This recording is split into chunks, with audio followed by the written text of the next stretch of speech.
There's a balance to be had when considering the size of a team on any creative project. The fewer people you have, the easier it is to implement ideas quickly, but at the same time, the larger the team, the larger the scope they can handle.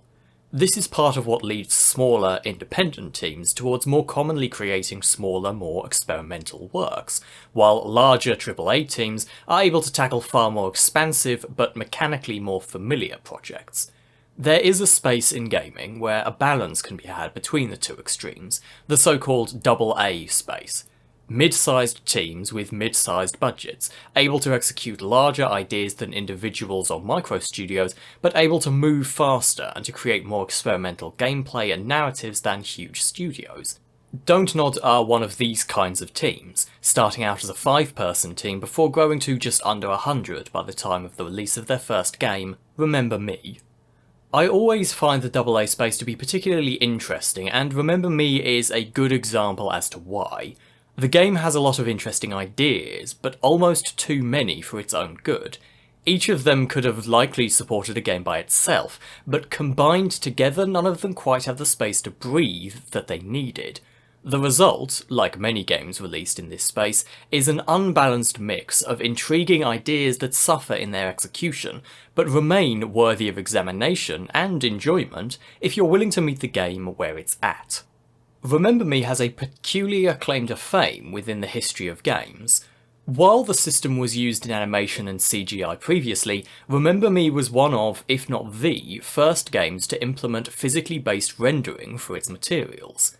Physically based rendering is a system designed to more accurately depict the way light interacts with objects. It does so by packing multiple textures into a single material, each of which carries different information about how the game should render the object, and then combining them mathematically for the final render. Previously, a bump map could be used to tell the renderer whether a part of a surface should be lit as if it was intruding or extruding from the object, but now, individual information such as the roughness or reflectiveness can also be stored and used when lighting the object. Equally important is the implementation of normal maps. These allow the artist to tell the software that parts of a material should be treated as if they're facing certain directions, separate from the geometry of its model. This allows for the appearance of far greater density of detail without dramatically increasing the poly count needed for the 3D model.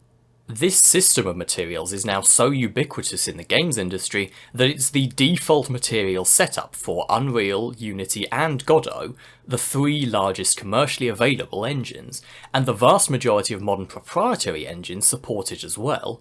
It's a cornerstone of modern rendering, both realistic and often stylized, so much so that there are likely large number of artists working in the games industry who never knew a time before it. 2013's Remember Me was only a partial implementation, but it was impressive not just for being the first, but for the hardware it was running on as well. The next game to implement it would be Rise: Son of Rome, released later the same year, but while that game was a launch release for the Xbox One, Remember Me ran on the previous generation of consoles. This puts it in a position where graphically the game is far outperforming its contemporaries, squeezing the last bits of power out of a set of consoles that would soon be obsolete. The irony, of course, is that despite the level of graphical fidelity the game was able to achieve, it's not the reason the game looks so good. Design will always beat graphics, and Remember Me has excellent environmental design. The more explicitly sci-fi elements of the game can be a little bland at times. The interior spaces and enemies can feel like they could be lifted from or dropped into many other sci-fi works without feeling out of place, but the exteriors are a different story. Neo Paris has an excellent sense of place. Various landmarks are integrated into the game world throughout. The Eiffel Tower and Notre Dame both feature prominently in several skyboxes. The Arc de Triomphe stands at the centre of one of the game's slums, not to mention the plethora of less widely known landmarks, but while those are the most recognisable elements at first glance, they aren't the ones that sell the location. The environments the futuristic elements are layered upon are firmly rooted in the architecture and feel of modern Paris. Unlike many futuristic city designs that could be based on any number of American, European, or Asian locations, here the streets and buildings are unmistakably Parisian, from the Haussmannian apartments to the signs and windows of the various shops. There's a great sense of environmental storytelling throughout as well. The richer areas of the city are clean and feature the most overt sci-fi elements, with drones and holographic signage scattered around. Back streets and alleys of affluent areas have some futuristic detailing, but mostly appear as they do in the modern age. Meanwhile, the slum districts have been built upon and over themselves endlessly. They feel more inspired by the favelas of South America and the back streets of Hong Kong, but maintain their specific Parisian feel through the materials and underlying architectural features nonetheless. Dontnod are a French team, which likely led them to be more familiar with and therefore more capable of achieving this specificity, and it was an excellent decision to do so since it contributes to a great deal of the game's more engaging visual identity. That said, one piece of evidence of the game's inability to properly match the scope it wanted to is the reuse of environments. It's not as bad as that makes it sound, however. Slum 404, the affluent neighbourhood of Saint-Michel, and the high-tech prison of the Bastille are each locations that reappear across multiple levels, reducing the environment artist's workload by allowing the reuse of assets. Despite this, the game does a good job of keeping things fresh upon each visit by shifting the context. The first time you see each is how they are normally, but the second time is after your actions have changed them in some way. Saint-Michel, for example, is visited the second time after an earlier mission has led the area to being flooded and overrun by the game's ghoul-like leaper enemies. This second visit uses the same basic set of assets as the first, even guiding you through a number of the same locations, but the devastation brought about by your actions completely changes the mood, stopping the environments from feeling repetitive. The game's linear nature also helps its visual appeal.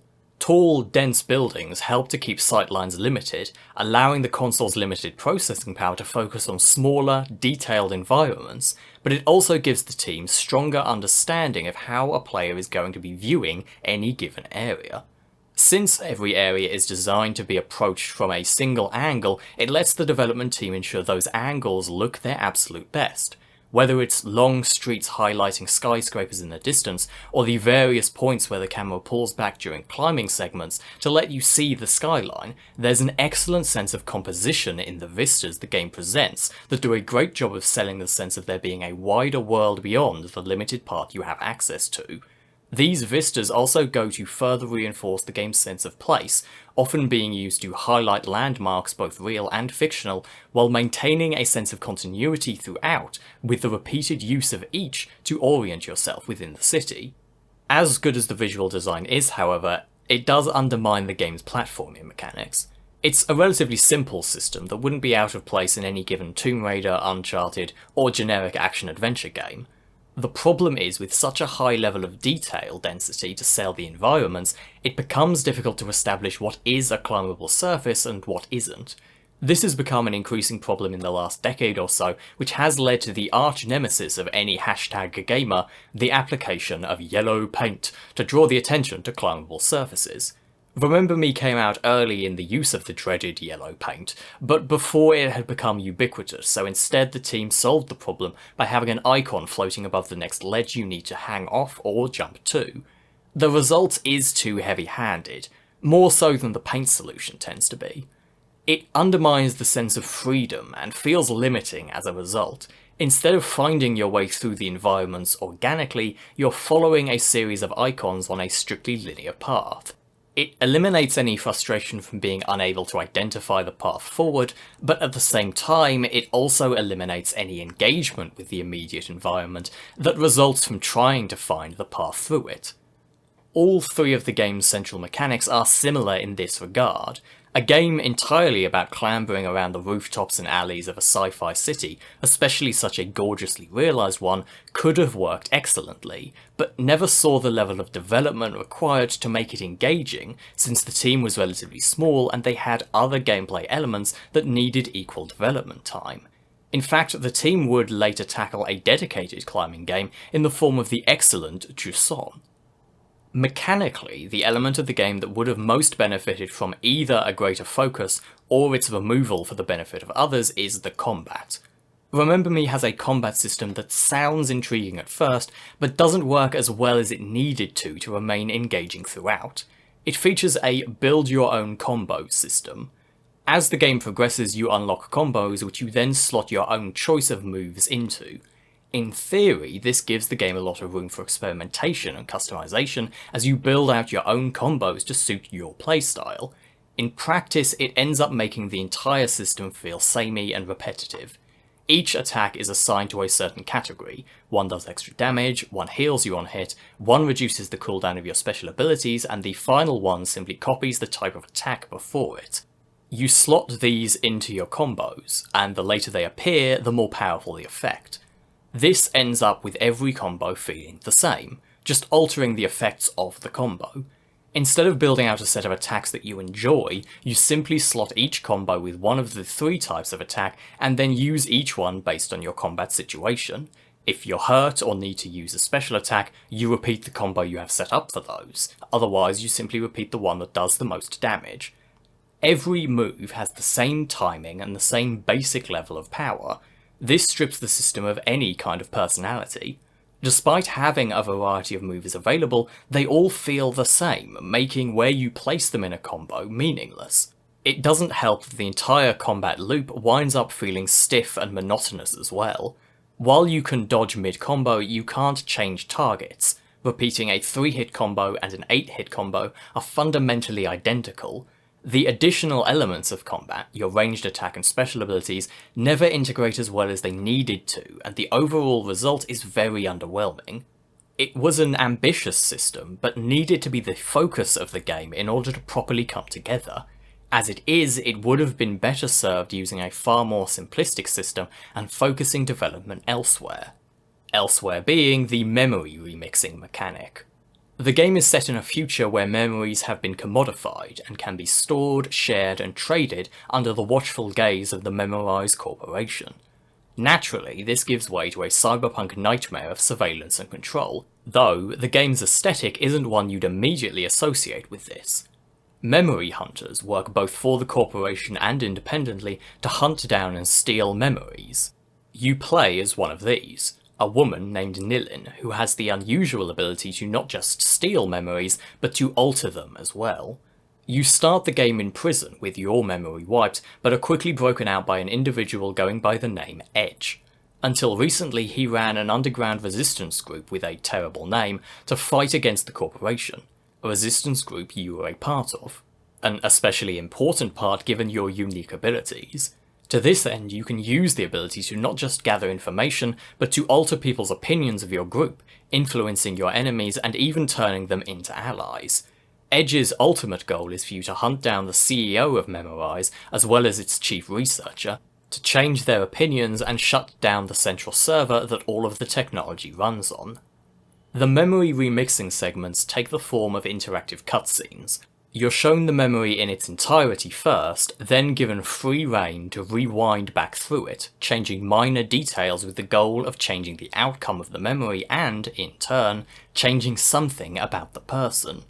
These sequences make up some of the most engaging in the game. The aesthetic suffers from them all taking place in a geometric void, but scrubbing backwards and forwards through a memory, seeing the effects of minor changes is very effective. It's a pity then that there are only 4 of them in the game, 2 of which are variations on the same memory with slightly different parameters and goals. The system itself is excellent, compelling for both its gameplay and narrative elements, but it feels like it takes a backseat to the theoretically safer focus on action combat. The system is so compelling in fact that it would go on to be the foundation of Dontnod's next project.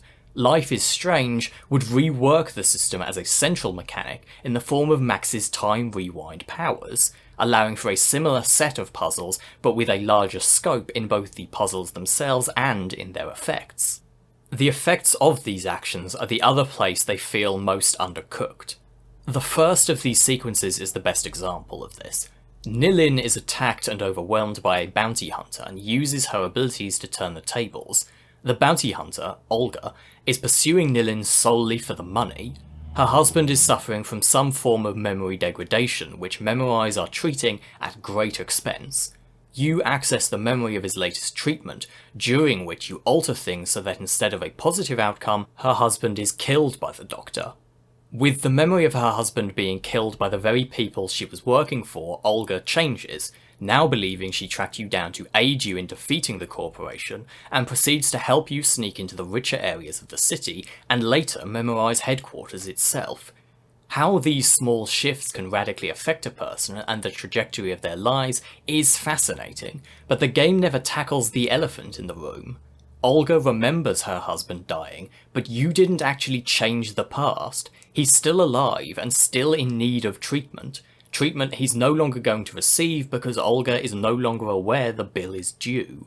At some point, reality is going to catch up with Nilin, and the game doesn't have the ability to really tackle the effects these disconnects from reality are going to have, or even how Olga might feel when she inevitably finds out what Nilin did. The narrative repeatedly introduces interesting concepts and questions surrounding the technology at the centre of its plot, but doesn't have the space to really explore them. This happens both with peripheral elements and the primary narrative. At the edges, you have things like the Bastille, a mega-prison in which inmates are stripped of their memories upon entering.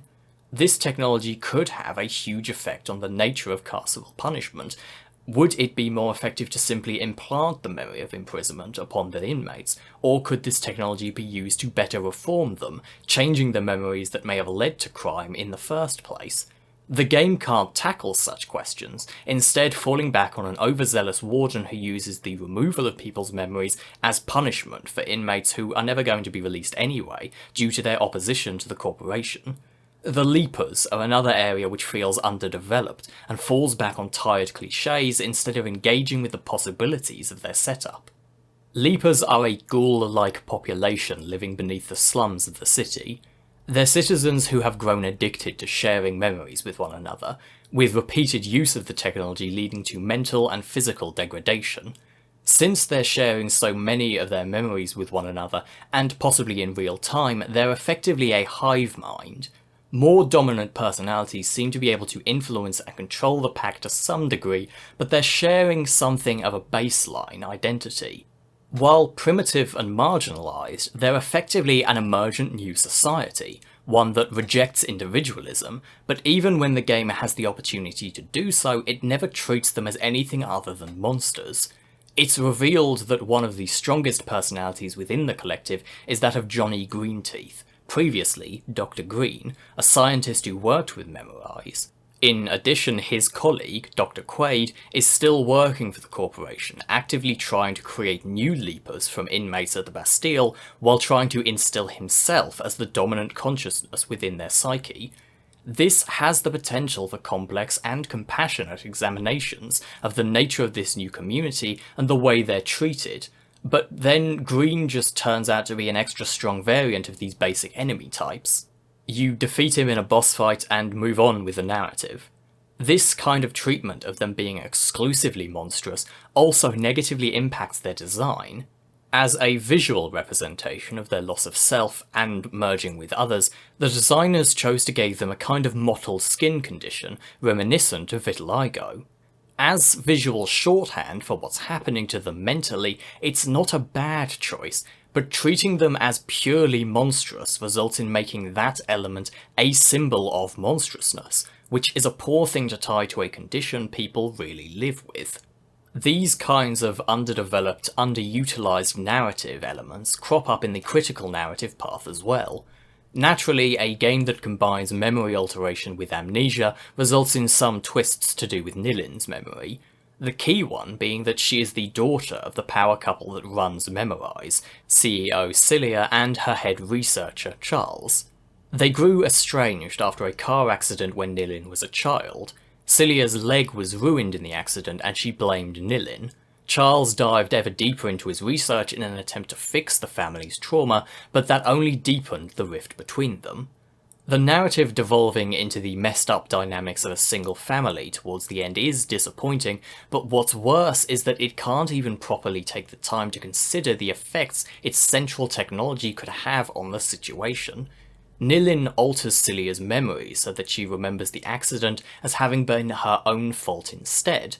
This has the effect of completely removing her bitterness at the world, softening her and making her re-evaluate several harmful decisions she's made as CEO. Meanwhile, Charles's memory is altered so that he accidentally kills Nilin in an earlier test of the technology, and upon realising his memory has been altered, he accepts how dangerous the technology is and agrees to aid in shutting it down. The game never tackles whether these actions were justified, though.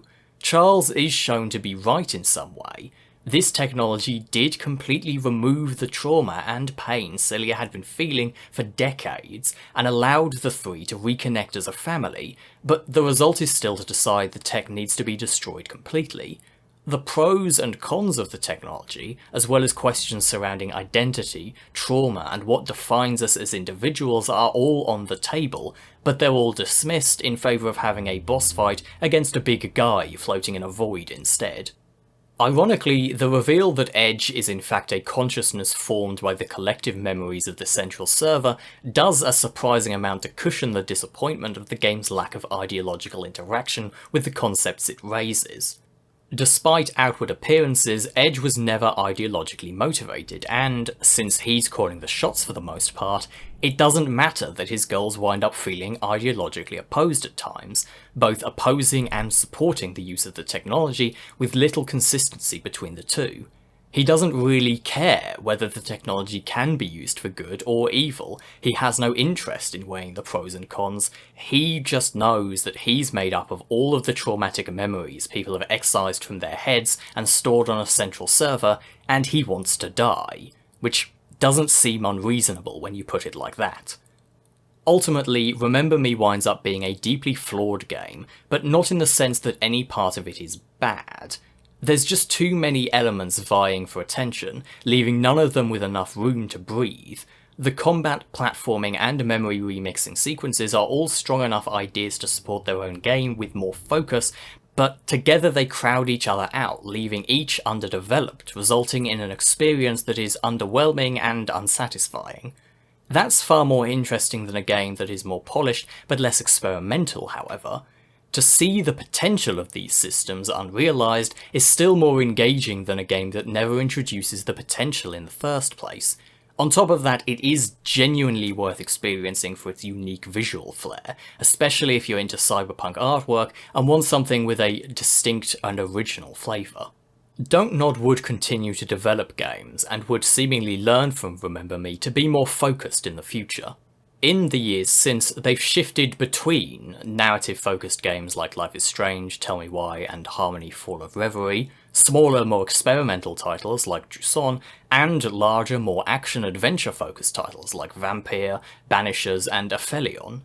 Even if they lack the resources of larger publisher-owned development studios, they've been consistently presenting interesting ideas across a range of genres and styles since their founding. Studios like theirs, ones able to bridge the gap between indie and AAA, are a vital and valuable force within the industry. A dwindling one too, with recent large-scale acquisitions by publishers often leading to the shutdown of what they see as underperforming studios, with studios such as Spiders Interactive and the venerable Piranha Bytes each having shut down in the last few years. Despite not always putting out the most polished, most fully realised works, I wish Don't Nod, and studios like them, luck in the future, especially in an increasingly volatile industry. Thanks for watching.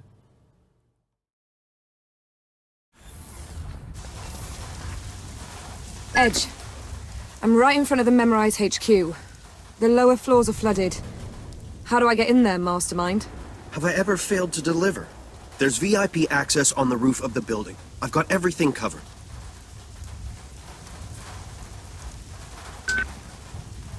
If you had everything covered, how come I got thrown in jail for murder?